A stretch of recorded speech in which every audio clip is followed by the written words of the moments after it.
is shared by many prospective voters. Indeed. I think they're finally seeing that when they let her out, she makes too many mistakes, so they're like, just stay home. Yeah. Quit talking. Yeah, well, that's the thing. But now you're going to have her doing interviews, so they're keeping her off the campaign trail, and they're going to have her doing interviews like CNN and this other Politico town hall and CNN town hall. So they're trying to do what they can right now, because I guess the rallies are really small. If you saw the one with Barack Obama the other day, very few people there. They didn't even have risers set up because there were so few people there. And President Trump with a massive town hall meeting, or a massive meeting in Madison Square Garden, which was sold out in about 3 hours in Madison Square Garden. Yeah. So, and I've had a good time watching the McDonald's memes over the morning, because on Sunday, President Trump, he served at a McDonald's in Pennsylvania. It was closed to the public because they can't just have somebody running through who might be a prospective shooter, because that seems to be a problem for him. But it does raise the question, can Kamala Harris prove that she worked at McDonald's? Now, Clayton and I both worked at McDonald's as teenagers. Yeah. And I was wondering, how would I prove that? Because I don't have pay stubs from when I was 16. I didn't file taxes because I was under 18 and made under the threshold. So if someone were to push you, but then again, I have not been vetted to be the vice president of the United States with the highest security clearance. So you would think that they would have as far back as her elementary school transcripts. They would have everything, right? So somebody knows. Why are we being left to wonder? Is she lying about work? What a dumb thing to lie about. What do you think about this?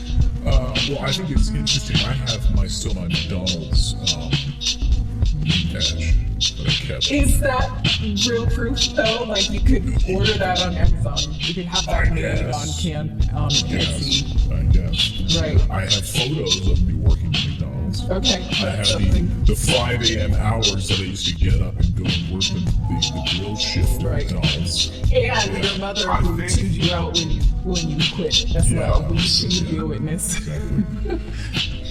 I think if Kamala's gonna post pictures of her with some lady that's not even her grandmother, she probably will lie about them. Yeah. And I mean, exactly. that's it. Yeah. You want to say about McDonald's? No, that's all I got. All right. Super sized Well, out. we've got a lot of news to get to, so we're going to talk about World War III alert here in just a moment. But first, I'm saddened to say, but quite clearly, we are living in a realm of tyranny right now with these agencies right now. I see a lot of talk about they're not going to let Trump win this election, even if he does win, in a landslide. And I've been saying this for a long time. You've got these individuals, 3 assassination attempts, roughly, money going to Ukraine, more money. They just announced $400 million going to Ukraine. Big Pharma running the show. Now you have RFK Jr., of course, in the mix, saying he's going to shake up everything. So will they allow President Trump to become president? It's going to be very, very interesting if this happens. And that's what I want to tell you about our friends over at Black Forest Supplements, because they have NMN. It's the first prescription anti-aging drug. And what's amazing about it is that the FDA is going after them. They're attempting to change the status of NMN supplements to be classified as a drug, which would allow pharmaceutical companies to control it. This move is not based on the efficacy or safety of NMN, but is aimed at cornering the market and taking the supplement away from you. I mean, just last week, Black Forest, alongside the NPA, sued the FDA for trying to take away such a powerful supplement from the hands of the American people. And right now, we want to thank our friends at Black Forest for fighting for our freedoms. Head on right now for the next 48 hours. You can buy 2 and get 1 free. Just go to blackforestsupplements.com/redacted. blackforestsupplements.com/redacted. We are actively trying to stop them. So our thanks to them for supporting the show. Alright, well, World War III could be coming at any moment. U.S. forces on full combat alert as we speak. retired advisor to NATO three-star general, says this: update, U.S. forces now are on combat alert. B-52 bombers are at Minot Air Force Base in North Dakota during war games today. Had a hot mic constantly transmitting on HF and talking about transferring fuel between tanks and the fuel systems currently being used in an alert setting as if they're going into nuclear war. Russian, Iranian warships conducting naval drills right now. Russian and Iranian warships conducting naval drills right now. And some of the drills that they're planning and working on are if they are on fire. If they're attacked and on fire, how will Russia respond to Iranian ships being caught on fire? Really? So Russia in these drills would come to the aid of Iran. Yes, war game playing out right now in the Indian Ocean as we speak. And a few minutes ago, sources in Iran telling all Iranian news agencies to sound the alarm and get on full combat alert. Now, Netanyahu says we will strike Iran's nuclear facilities. Iran then just issued an alert in response saying if they attack our nuclear facilities, we will destroy Israel's nuclear arsenal and facilities immediately. Now, nuclear war, back and forth. We're going to hit your nuclear facilities, you hit our nuclear facilities. And it doesn't seem like anyone's trying to stop this. Oh, don't worry though, they're sending friend of Israel, Anthony Blinken, to the region to try to ease concerns about this.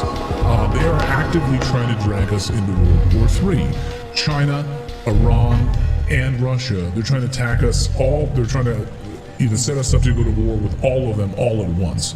This is the only way, of course, the deep state can retain power right now. And this is the way that I see it.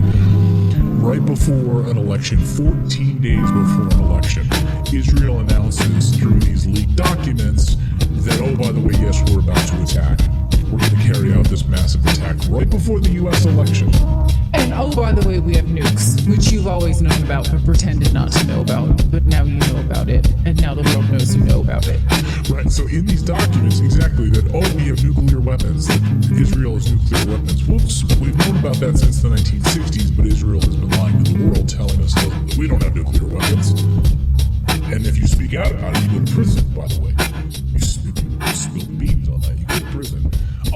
We're watching right now the largest confluence of crises in world history all happening at once. And the last time, by the way, that this sort of confluence of crises all happening at once happened was right before World War II.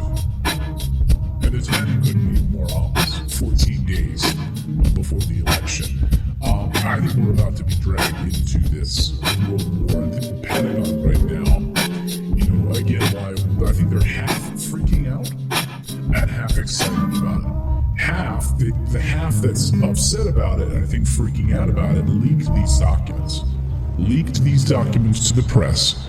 And now the U.S. is probing where this intelligence leak came from. That we learn about these documents showing that Israel is about to attack Iran. Down to detailed plans about how exactly they're going to do that. And oh, by the way, the Israeli news media just about an hour ago or so confirmed, yes, the United States did know about this. That the leaked documents show U.S. intelligence on Israel's plan to attack Iran. The Israeli media saying that the White House, that the U.S.